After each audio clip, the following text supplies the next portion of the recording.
Welcome, Reds, to the 100% United pod. I'm your host, TC, and today I've got a guest all the way from Russia, Alexey from the Stretford End Russia channel on YouTube. Welcome to the show. Yeah, hi everyone. Pleasure to be here. I follow every podcast, so yeah, it's nice to speak to the Rep family from Russia. Absolutely. So on today's show, me and Alexey are going to be going back and forth. We're both captains, so to speak. So it's a little bit different. We're used to both steering the ship, but it should be a nice, fun show. I hope you guys enjoy it. All right, let me just plug in with some questions to you. So TC, we finished the season finally. What a long season it has been. Like a dream. Yeah, I mean, we finished third in the Premier League. We managed to achieve a semi-final of each cup competition. What is your rating of that season? Probably, what is your score? Is it the progress to the latest season? Are we making something? And what did you make of this season? You know, it's evidently progress, right? We look a better team now in terms of structure. We look a better team from 1 to 11 as well. There's certain things that obviously need to be improved upon. We need to keep this momentum. We have a habit of, you know, dipping into the Champions League places and then not going so hard in the summer, maybe in the transfer window, backing that progress and then progressing that little bit further. In terms of the season, it's hard to rate it as a United fan. If I'm rating it from the best United seasons, then it's going to get a pretty low score. But if I'm judging it against recent seasons, look, we finished third, which is a massive improvement from last season. And although we fell at the final hurdle in each of the semis, we did get to those semi-finals as well. So there is obvious progress, but as a club like United, we've got to aim for the top. We've got to always be pushing. We can't have Liverpool and City having cakewalks to the title while we're not doing anything about it. So in terms of the season overall, hard to give it a score, but I would say it is progress. But it was a season of two halves, wasn't it? Yeah. Obviously, the season was divided by this awful pandemic, but I think United managed well this pandemic break because we obviously have returned with very refreshed, and we have some new additions like Marcus Rashford, Scott McTominay, Paul Pogba getting fit, and I think we saw the results of this in the first 5 or 6 matches. We were pretty fresh, attacking force, and so on and so forth. I mean, yeah, of course you could say we've beaten Bournemouth, Sheffield, and Brighton, and it's not really the top sides. But I mean, we were struggling against these tops, Yes. not the top sides. I mean, we drew against Villa at home at Old Trafford. I think we have lost to Bournemouth previously in the first round of competition. So I believe it's a huge boost after the pandemic. But I mean, if we're speaking about like a progress and stuff, I mean, this is the time to make progress, isn't it? Yeah. I mean, it's just for me, it's just like the situation with Josie, obviously, because he took the job, he got the 3 titles for us. I mean, the Community Shield. We'll call it 2, shall we? Yeah, the Community Shield. All right, he showed 3. It's his favorite number, I think. From now on, we've got into the Champions League and we receive a bigger amount of money to spend. So we bought like Lindelof, Lukaku, Matic, and who was the first signing of the second window? Do you remember? Yeah, I mean that when he finished second, he didn't get back so much, did he? I think wasn't it Lukaku? No. I mean, I'm talking about the second season when we actually get into the Champions League after we won the Europa. Yes, yeah, exactly. Yeah, he was back then, but then we really needed to back him again or get rid of him, didn't we? We kind of got stuck in between a rock and a hard place there. Yeah, of course. I mean, and that's the situation I see now. Yes. We now make a huge step forward. So we get rid of all the dead wood, almost all of the dead wood that we had. We still have something inside the team, but I believe this season is the maximum of this team, of this squad. To get it closer to City or to Liverpool, we need like 4 or 5 signings, I believe. Yeah, I mean, the thing is what we've done so well in the past is beat the fodder of the league, right? You know, you look at the other leagues around the world, and you just dispatch the teams that are obviously inferior to you. I mean, we need 5 or 6 players to be competing at the top level in Europe, at the top level with with the likes of the unmentionables above us, but we've got more than enough in that squad and on that bench to be beating the others, the 15 down the bottom. So, on one hand, I do agree. Definitely need more squad strength, and we definitely need a better first team in terms of competing at the very top, being one of the best teams in Europe. But to improve on the 66 points, we have got a team that can do that as well. So we definitely need to make moves in the transfer market. But at the same time, Ollie struggled, didn't he? Beating, as you mentioned, a few of those games before, Burnley as well. We dropped 3 points back in January. If we can continue in that vein and beating those teams, then we've done pretty well in the big games as well, haven't we? So we definitely need more, but at the same time, we need to react better when we go on a sort of negative run. We do so well when we've got momentum. We fly, but then teams kind of seem to work us out a little bit, and we have 3 or 4 games where we have to get the engine going again, and that's points dropped. Yeah, definitely. I mean, the reaction, and it was an interesting thing that we obviously go in our videos through the statistical part of the season and so on and so forth. And it's interesting fact that United started to score more in the first half, but then we completely downgraded ourselves in scoring in like the late goals, like Sir Alex Ferguson, Yep.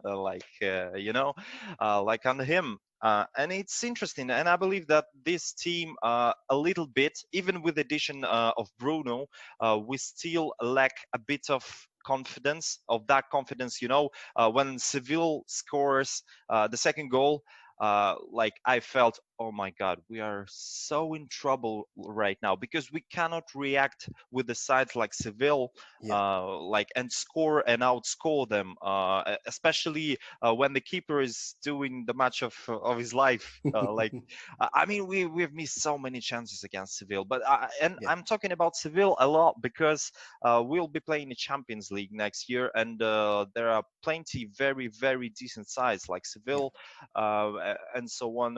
We wouldn't be playing Lask or Copenhagen, you Yeah. know. No, no, no. And we struggled against them as well. I mean, what do you think in terms of, obviously Ollie's come into a bit of criticism in regards to his inability to press the button on the substitutes early. I think that might have had an effect in terms of our lack of late goals. Normally, you're chucking on different options, keeping the other team honest, where we kind of try and do the same thing again and again, and the game can kind of get away from us sometimes. Yeah, I would agree with you. I believe that will be a reason. But again, there is 2 parts of the medal. On the one hand, yes, we have like Igalo and James and Lingard, for example, like to switch the flanks and put the big forward up front, Yeah. and just try to get a lot of crosses to him. And Igalo is a kind of physical guy. He knows how to position his body. He plays with his head, not really bad.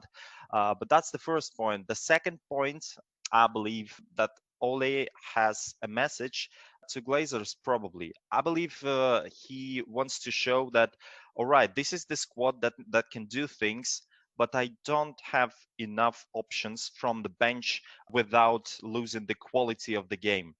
Because if you put Igalo and James Lingard, for example, this is okay, this is the refreshment. But again, in terms of quality of the game, this is the switch from very complicated, like combinational football, to like straight football. and direct. And I believe this is kind of thing that Ole should be very careful with, because we know the Glazers. They don't really understand football at all. I mean, okay, he switched this guy for this guy, so what? Yeah. Yes. No, I do agree on one front. I mean, on one hand, you could say Sevilla brought on Luke de Jong, didn't he? And he wouldn't even get on our bench, but he still got the winner. So changing a player does have some kind of effect, even if he isn't up to the same standards as the player he is replacing. I just wonder, last summer, we did seem to get rid of a lot of deadwood, as you say. We also got rid of quite a few players who were playing a lot of games, who were having an effect on games as well. And I just wonder, I still wonder whether Ollie was totally happy with that, whether he went for Haaland, didn't he, in January? He went for Bruno in January, got Igalo in January. And that's when it turned around, when we had those extra, Igalo played quite a few games before the lockdown.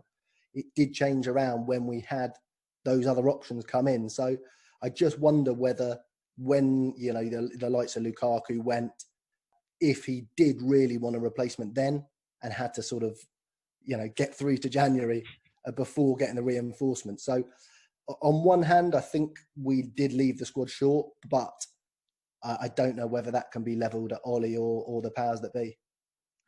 Yeah, I mean, of course, Haaland. I mean, it's obvious now, as with Sancho, that we were in the race for Haaland. But okay, he chose Dortmund and he did well there. I mean, Ole surely understands that. Yeah, I will get rid of Lukaku because Lukaku wasn't playing the football, and he didn't suit the role of the center forward, and I believe Ole needed more. And he understood that we don't have Bruno at the start of the season. Okay, we have Pogba, but I mean, it turned out that Pogba missed the complete season. So yeah, with that's a massive thing as well. Sorry to interject, but Pogba. I mean, I did say at the end of the summer, I said I was desperate for Bruno. I know you listen to the pod. I was desperate for Bruno to come in last summer, and I said that we can't rely on Pogba because he was a lot less settled than he seems to be now. Seems to be that he's going to sign a new contract, and he has settled down at the club. But at the time, I was saying for some reason he will go missing for a part of the season, and we won't have him to choose. Of course, he picked up an injury and disappeared for a long, long time. So we were shorn in that midfield, and the likes of your Pereiras, your Lingards, who now Ollie's saying is not even worth it off the bench. We're starting a lot of games. Yeah, and that was my point as well. So when you choose, and I believe always sit with the coaching staff and say, all right, we have Lukaku, and I mean, it's a no-brainer for me that Lukaku is a very good center forward, and he could convert chances when he gets a lot of chances. But considering our squad, we have at the beginning of the season, it was more than a year ago, we hadn't a lot of creativity, and we needed players up front who can create chances themselves, like Rashford, Martial, Greenwood. They could do it. Lukaku maybe cannot, and if we compare Lukaku with, let's say, Igalo, in terms of physical play, how to work his body, and how to cover the ball.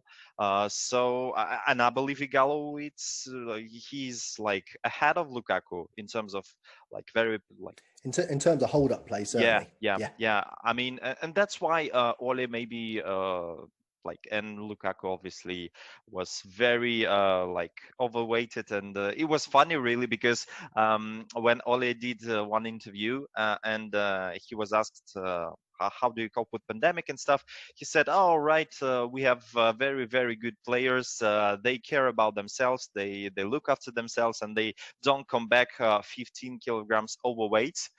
I said, uh-oh. Is that about Lukaku?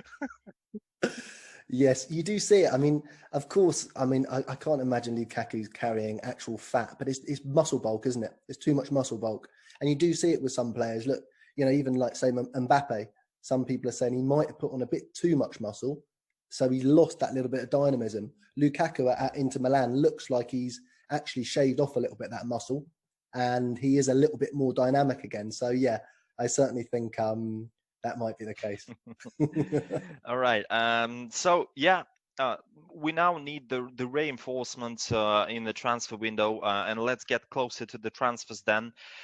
All this situation with Sancho and Borussia Dortmund, and I believe we are a bit in trouble right now because Glazers, I mean, there is a report. I don't really think that it's that reliable, but there is a report that Joel Glazer himself blocks the transfer of Jadon Sancho Mhm. because it's obviously very big money and a very big stakes. And with all this pandemic stuff, you expect the price to be decreased.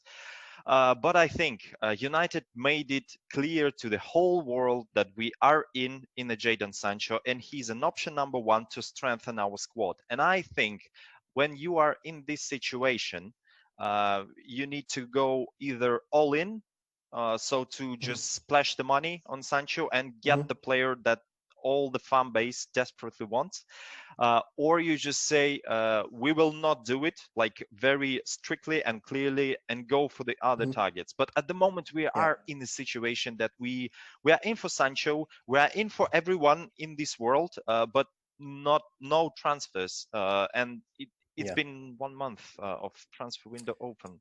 What do you think of Yes. of all of this? Well, first of all, with the Joel Glazer thing, from what I've heard, Joel Glazer likes to sign off every big money move. So back in January, I don't know if you remember when we were getting Bruno, there was rumours saying that Joel Glazer had blocked Bruno. But what happens is it goes to his desk and he does his due diligence, whatever that is, and then he signs off on the deal.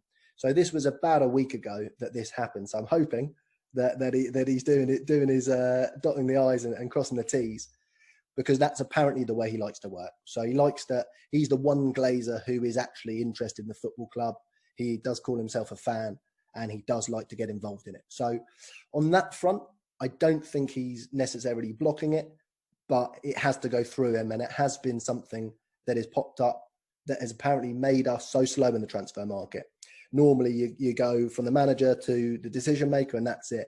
We go from the manager to the decision maker, Ed Woodward, and then to the big decision maker above him, Joel Glazer. So on that front, I don't think necessarily it's being blocked yet, but I am an optimist. So I'm holding on, because really, although I do agree we've either got to get this done or move on, there's not a great deal of other options that fit us like Jadon Sancho does. We know he fits into the northwest of England. He grew up in the City Academy. We know he likes it up there. We know he wants to come back to England.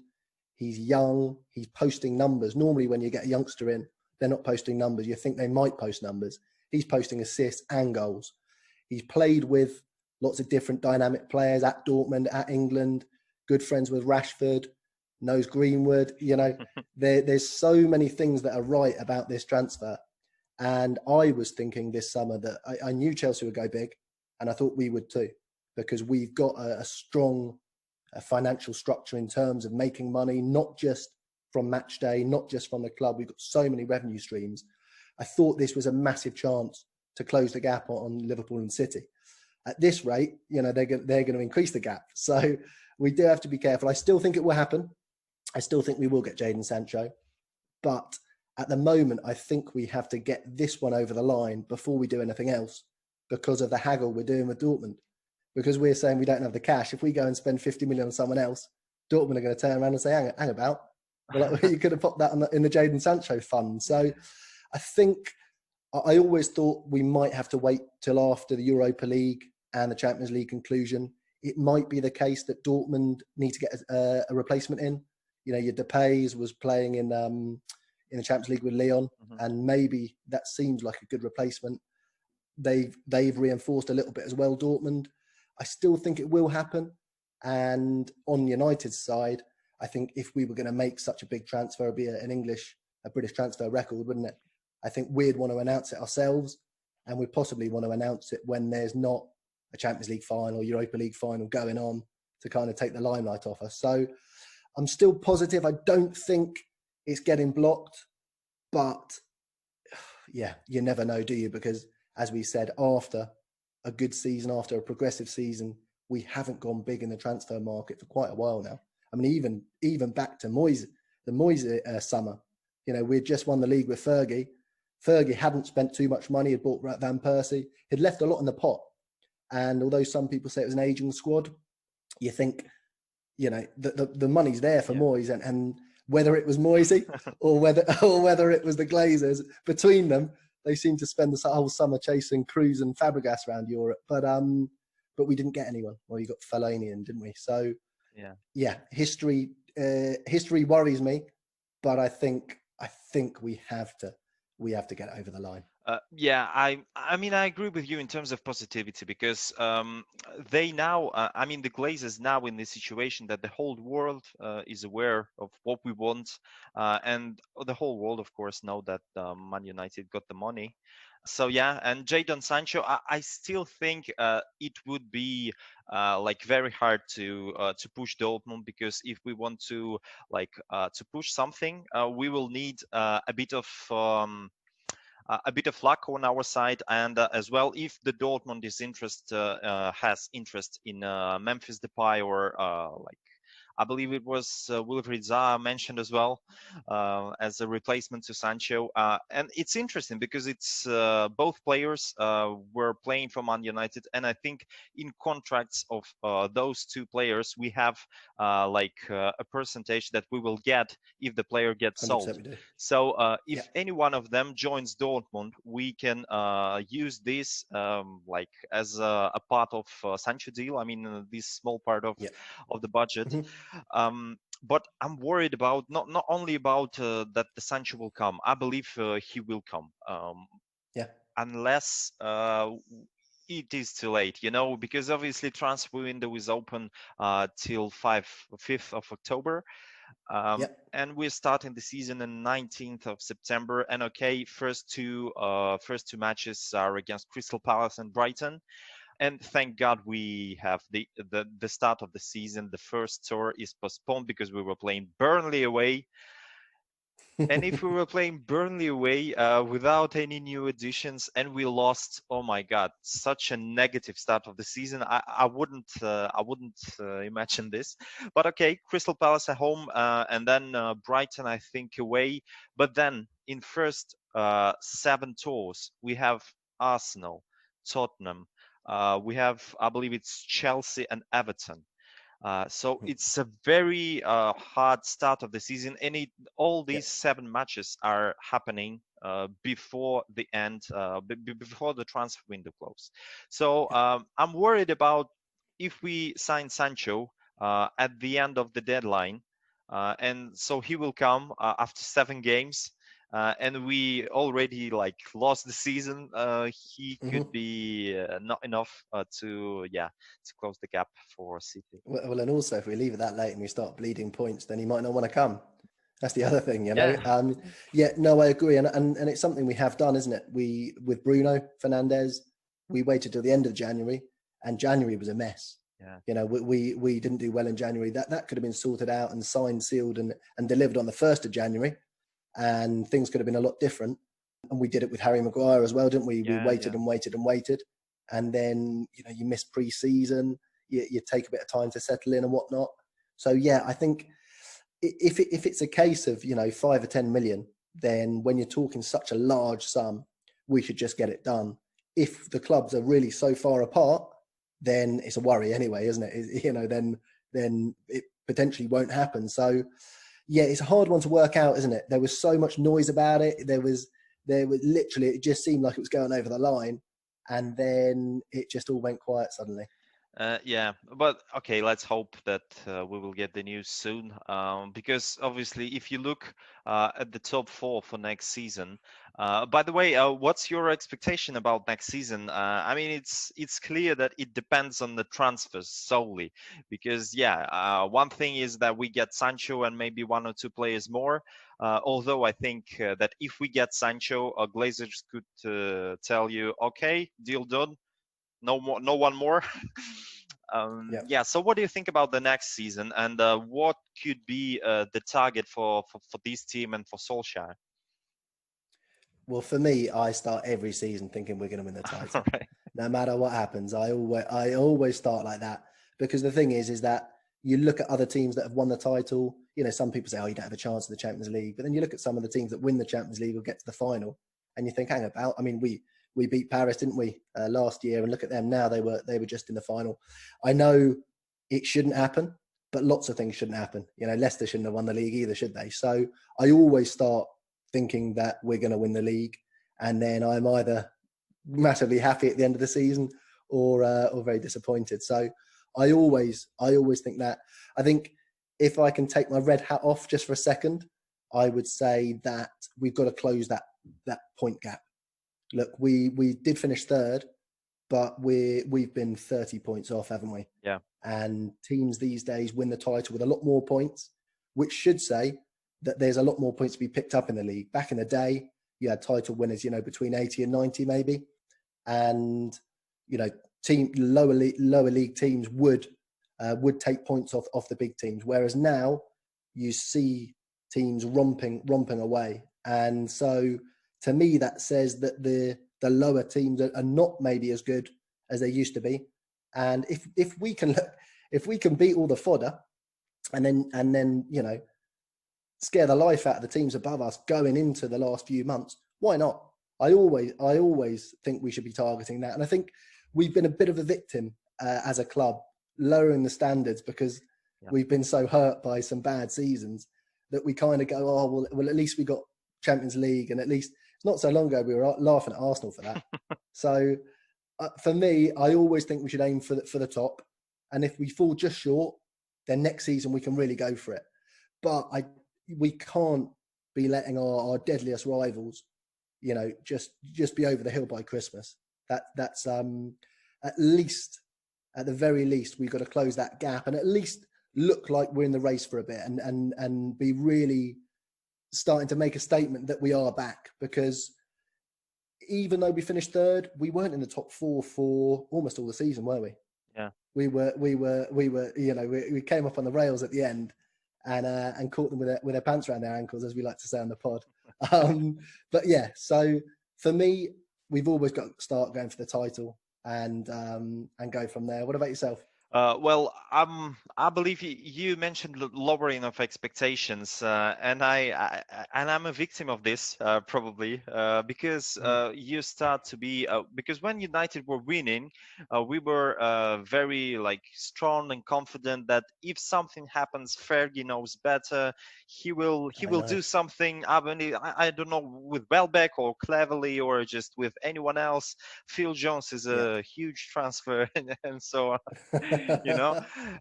At the moment, considering 7 years without such a genius like Sir Alex, and switching the managers, switching the philosophies, not backing the managers, you just hope that everything will just go in the right direction, and the right direction and the step forward for me for the next season will be finishing the top fourth, because Chelsea, okay, we beat them this season, but oh my God, they just ruining the football at the moment. They just buying every single player that is worth of quality. They don't count the money because they do need to force this team. They're getting rid of Willian and Pedro, very not very old, but okay, not so young players. They bring in young players and good players like Havertz and Werner and Ziyech, and also they are working on a free agent market. I don't really understand why United don't do this.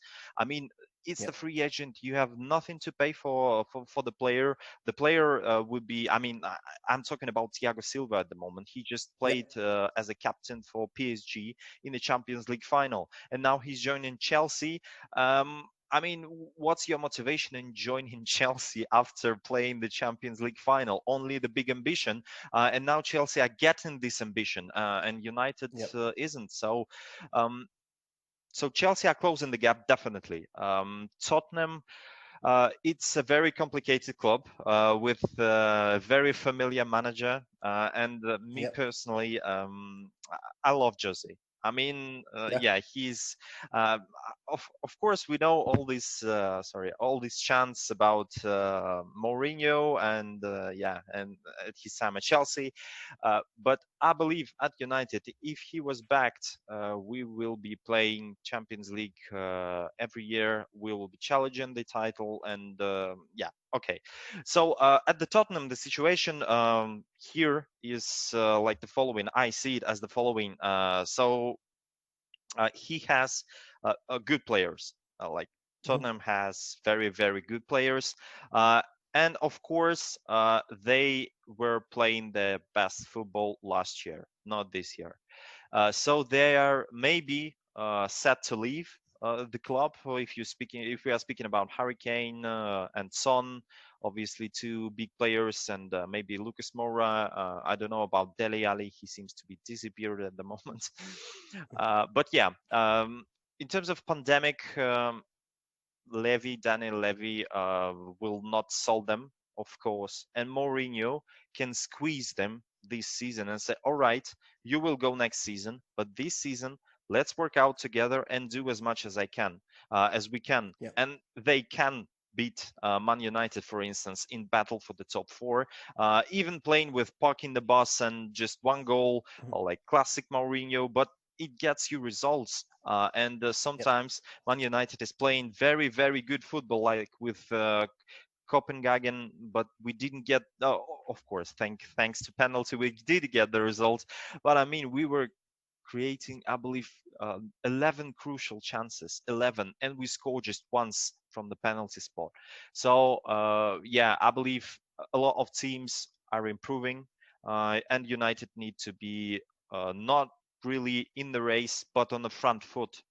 Because yeah, obviously we will lost the season. We can lost season by the Christmas if we don't get the transfers. Anyway, getting back to my expectations, I believe top four in the Premier League, playoff of the Champions League. It would be great if we reach quarterfinals, but that's about the group stage draw and then the playoff draw. It's a bit of luck as well, and some kind of trophy, maybe, because three semifinals without any trophy, that's not good enough. It's a tricky one. I mean, first with the Spurs point, I think yeah, Spurs and Arsenal are not going to be as bad as they were last season. Surely, Chelsea look like they'll be better than last season. City look like they're going to splash the cash a little bit, and they probably won't be as bad as last season. Liverpool probably won't be quite as good as last season, but you know, in terms of top four, it's going to be more of a challenge. You'll still have Leicester there or thereabouts, I guess, just below. But yeah, I think those teams would be better next season potentially. In terms of Mourinho, I always said when Fergie was going, we should have got him then. I always said, I said it again and again. I said, what we got to do is get the monkey off our back. We just got to win a title by hook or by crook, because otherwise it'll become a weight on our shoulders. And I wish I was wrong. But unfortunately, I think we got him at the wrong time. You know, we had already had so many black eyes and bloody noses that we were so much weaker. And look, you know, Mourinho with the likes of Rio, Van Persie, Vidic, Evra, Yeah. Carrick, he would have been able to squeeze that team another title, and the monkey would have been off our back, and we wouldn't have this massive thing that we do. Of course, we were never going to replace Fergie on the long term. I mean, he could even come in with an after-match interview after being spanked and say a few words, and you'd be happy again, wouldn't you? You think everything's going to be all right. It was unbelievable. Really, unbelievable from top to bottom with Fergie. But yeah, I think the tricky thing is that when we're setting these targets, you say top four, but then, you know, if we miss out on top four and finish fifth by goal difference, then do you say, or the alternate, we get top four by goal difference, then is that what we're judging success and failure on? And then with the trophies, you know, the Champions League would have to be a massive effort. You know, anyone can do it, so we should be going all out. But it would be, you know, we're not going to be among the favourites, put it that way. And then the cup competitions, it comes down to one game, doesn't it? You know, and before you know it, you're out. So it's such a tricky one. There aren't 20 cups to go around, but we do. That is the difference, isn't it, between success and failure? It is such a fine margins. I just wish we had been able to get this Europa League over the line this season, get that trophy, into Ollie's pocket, not go the longest period of time now, isn't it? 3 years, the longest since I think since the beginning with Fergie, 85 to 89, maybe something like that. Since the longest time we went without a trophy.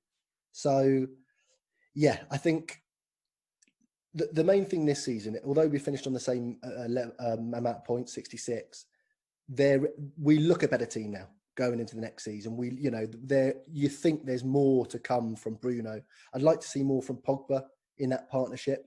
I think he's got so much more to his game. I love the maturity he's shown, but he could be a match winner as well. So you've got that. The front three, Mason Greenwood, he tied the record, didn't he, for a teenager? Yeah. He can beat it next season. He'll still be a teenager.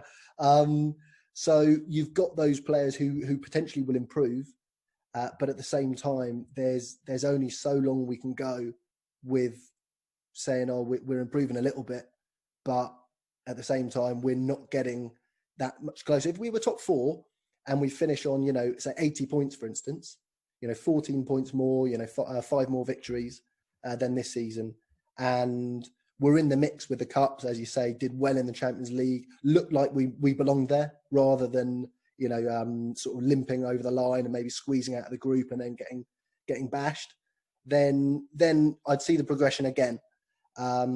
But we can't wait too long, can we? Because as United fans, we're used to feasting on trophies and success, and there's only so long we can go without it, I think. Okay. I mean, let's see what the next season will bring. A couple of quick questions, I believe we would finish the show. First question, it's obvious who is the best youngster in this team, right? Like Mason Greenwood did pretty well. What's your like a standout player for this season? Because obviously season was very long, split it into two parts, and different players like popping here and there. What is your standout player? Could be best player, could be worst player, could be like anyone.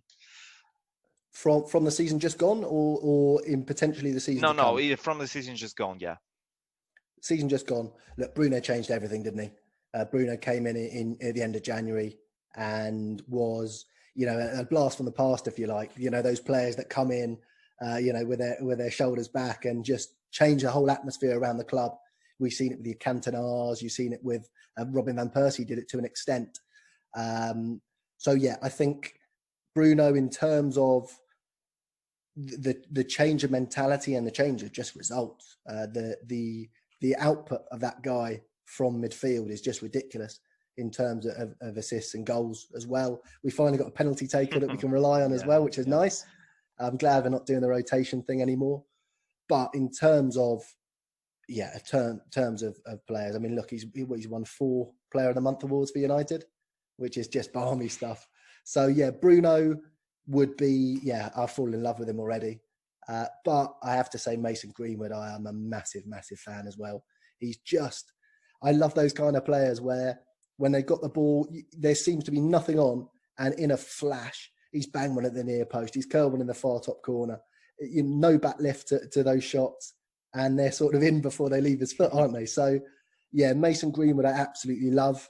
And, those two are, for me, the standouts of the season. What about yourself? Well, Bruno is definitely a contender for me. I was more looking into a very consistent players through the whole season, because obviously I did the podcast with the guy from the broadcast Okosport in Russia. So there he's a commentator of the matches, and he said, well, obviously in the first part of the season it was Rashford, and obviously in the second it was Bruno. So it is something between of them. But I mean, unsung hero, I believe. If we don't take the Seville match, is Aaron Wan-Bissaka. For me, Yeah, at this age, coming from Crystal Palace, a lot of like judgment, different pressure, different club, different mentality needed, and he showed this mentality. If you remember the matches against City or against Chelsea, okay, yeah, Wan-Bissaka can assist. We go for Chelsea. He assisted Martial, and yeah, so on. So yeah, definitely that was a player of the season for me. In terms of young player, obviously Greenwood. So you cannot say anyone else. Of course, we have Brandon Williams as well. Uh, Came into the team, did a decent job, but I believe you can feel the lack of Luke Shaw, the lack of this experience. yeah, So yeah, and I believe if we were playing with Luke Shaw against Seville, we could have won this match because Luke Shaw is yeah, better at creating chances. He's better of overlapping the defender or the midfielder, sorry, the wingers, and creating spaces. He's left-footed, not the right-footed, so he doesn't yeah, spend time to switch to the working foot and like spread the ball well. And he's also a very good tackler of the ball. Not always, but I mean, in general, you can see that Brandon Williams is not really ready to be like a first choice on the left back. But again, if we speak positive, Martial and Rashford scoring over 20 this season. So yeah, that was yeah. I think Martial and Rashford, they've had their great runs, haven't they? You know, Martial was a bit more consistent throughout the season. Rashford was superb, and then dropped off a little bit at the end. So I'd say, I mean, those two, they, you know, the improvement, and also you don't think that's the end of their improvement either, do you? yeah, There's yeah, still definitely. so much more that Rashford can give, Martial can give. What we talking about, 30, 35 goals a season? So that's one thing massively positive. I can't agree more about the Luke Shaw point. I think it was I think it was one of the reasons why Rashford struggled a little bit actually. Shaw was so, you know, worked so well with Rashford. As you say, the overlapping runs, which allows Rashford to cut in, which is one of his fortes. And the timing just seems to be on with them, doesn't Yeah, it? Whereas Brandon is a little bit less experienced, of course, doesn't want to leave himself exposed maybe so much, and is a bit more tentative. And of course, is I mean, he was a right back until Ethan Laird came into the youth team and popped him on the left. So I think. What would you think in terms of the left back? Do you think we maybe need to get a backup in there, a left-footed backup? Because Shaw is a bit injury prone. I think there's times when Luke Shaw, when he got injured originally under Van Gaal, was looking just unbelievable, wasn't yeah, he? He was off the yeah, chain. But then he came back, and now he's a bit more mature in defence than he used to be, and he's becoming more productive in attack in terms of he's always an option. He chooses the right options. Do you think maybe we need an experienced guy out there and maybe let Brandon Williams cover for Wan-Bissaka? Maybe, and I think we have two left backs available in Portugal. It's Alex Telles from Porto and Grimaldo from Benfica. Mm-hmm. Both guys are amazing, and adding the competition to Luke Shaw, which will make him even better, and adding some like fresh blood into this like very British team because obviously Yeah, Bruno Ole is building a British team. He's like he seems to be in love with the British guys, and that's the story because with class of '92, always Man United always had some British players like as a core. Ole mm-hmm. seems to revitalize this, but again, if you're looking on the football abilities, the players from Portugal, France, and so on, you can just say, okay, they could do a better job. And cost less money. So, and Grimaldo, by the way, from Benfica, he was a top prospect at I think at Barcelona Academy at La Masia. So yeah, he's now one of the best left backs in the world. So yeah, well, why not get him? If we won't get him, someone will. And yeah, it's just. I mean, of course, it's about how he will settle in the team. Does he have the right mentality and so on and so forth? But I mean, chasing those players are essential for getting Man United to where we belong. Yeah, and you know, you talk about those teams back in the 90s. they were always interspersed with great foreigners as well, weren't they? You know, you had your Schmeichels, your Kanchelskis, your Cantonars in the original team. Yeah. And all throughout, we always had a nice blend. You know, we are a massively international club anyway. And, of course, a nice blend of British players as well. So, yeah, although the thing is that in the past, we were kind of the Bayern Munich of the Premier League, where we'd be able to pick up the best of the other teams at a reasonable price, you know, and just pluck them off and stick them in the side. But now it's not so easy, is it? You seem to pay more for your English players or your British players. And yeah, I definitely think we need that blend when going into the market, 100%. All right. Okay. Just as a final question to you, we have a very bright academy talents. Who would you think would be a Mason Greenwood of the next season? You know what? I was thinking about this the other day, and it seems like most of our talents that are potential to get into that first team are potentially going to go on loan this season. I particularly like James Garner in the central midfield. I love him as a player. I think he's fantastic, versatile. There's Hannibal, who I like the look of as well. I think I've heard that, you know, the step up's going to be the 23s. He's very young, so he's going to go from the 18s to the 23s. He looks like a right player as well. Ethan Laird has had massive rave reviews. He was always seen as the kind of the better of the two out of him and Brandon Williams, but he's got Aaron Wan-Bissaka ahead of him. So the problem here is that, you know, you say you're Garner, he would have to then come in and hold the midfield. That's such a specialist role. To expect him, even McTominay, to expect McTominay to hold on his own is a bit much at this stage. So for someone to break in, it's tricky. Of course, with Greenwood, he started off, you know, coming in off the bench, and then you get a goal or two, and then you're in. Whereas further back, the focus is more on your mistakes, isn't it? As you see with Brandon Williams, you know, yep. People pick out that he didn't block the cross or whatever. Whereas at the other end, if Mason Greenwood misses a chance, then he's got another chance to bang in later, or we say, oh, he's young. So yeah, potentially Garner's been one of my particular favourites. Yeah, I'd probably go for him. What about yourself? I mean, for me, it's obvious that maybe Mason Greenwood was a bit lucky as well. He did a very good job, but I mean, we are short in positions, in attacking positions. So we had a gap on the right flank, and obviously Greenwood is not the right forward. He's a center forward, but then he fits the role. He can do the job, a very good job for the team. So he gets more and more time, and we see how he shines. In terms of defenders, you mentioned Ethan Laird, and I think that would be the guy for me. Because I was thinking about Ted Mengi as well.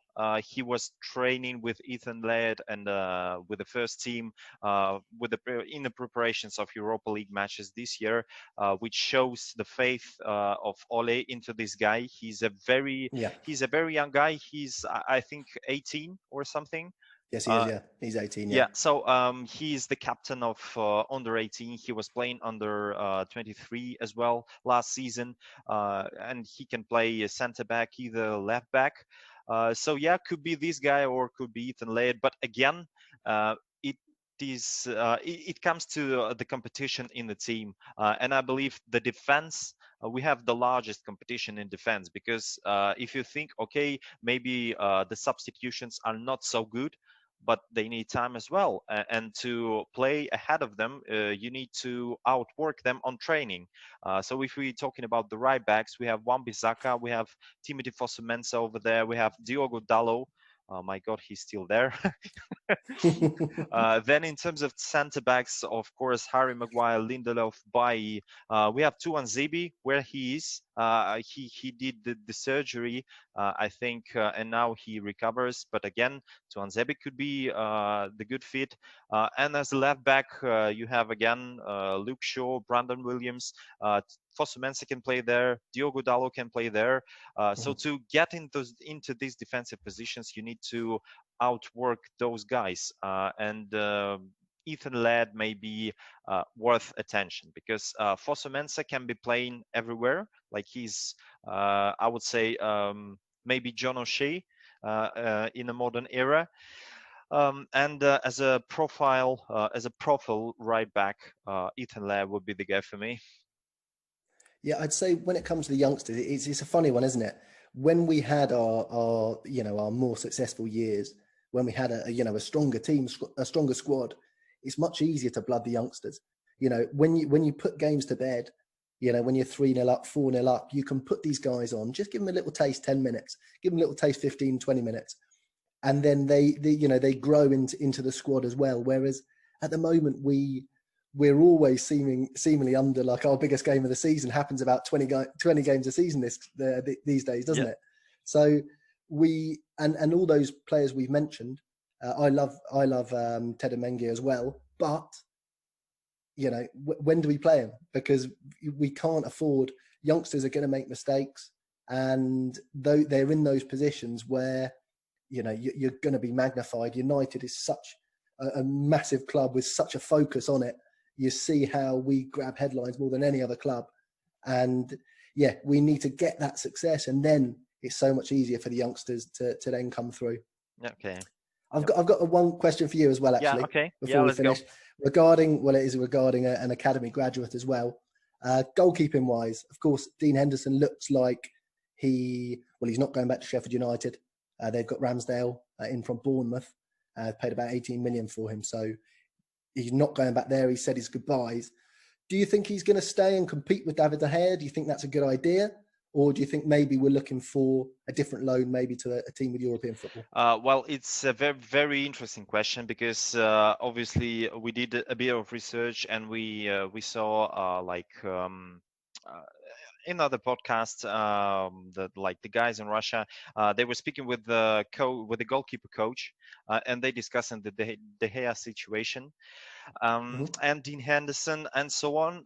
And it was very interesting what they said, because obviously before watching this, I was okay, let's bring on Dean Henderson, because we are fed up of the Gea mistakes, and it cost us points. The main thing is that it doesn't matter if you miss the goal or just concede anything else, or just kick the ball and, like, from Calvert-Lewin into your own goal, unless it costs you points, and it cost us points this year. So and last year at the end as well. Yeah. You have to say.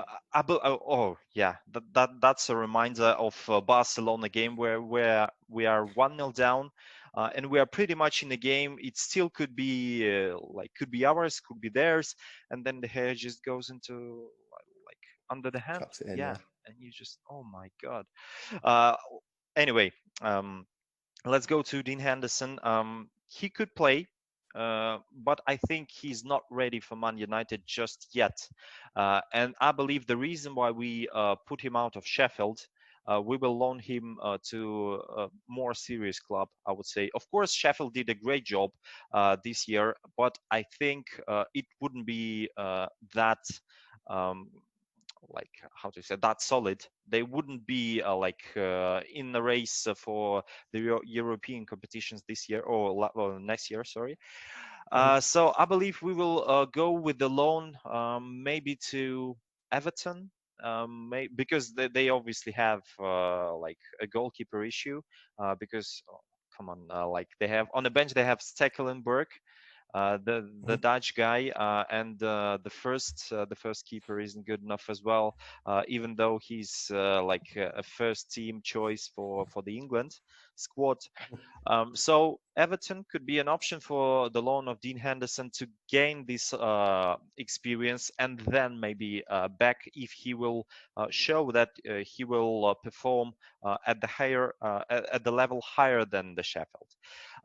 In terms of this research that they did with the goalkeeper coach, he said, okay, you now have two goalkeepers at Man United. First, it's Dean Henderson, very young, very confident, but he doesn't play at this level just yet, and he can, if he can cope the pressure, then it's okay. But imagine Dean Henderson will get the number one shirt, and then he just starts to make mistakes. He's dead. He's dead, right?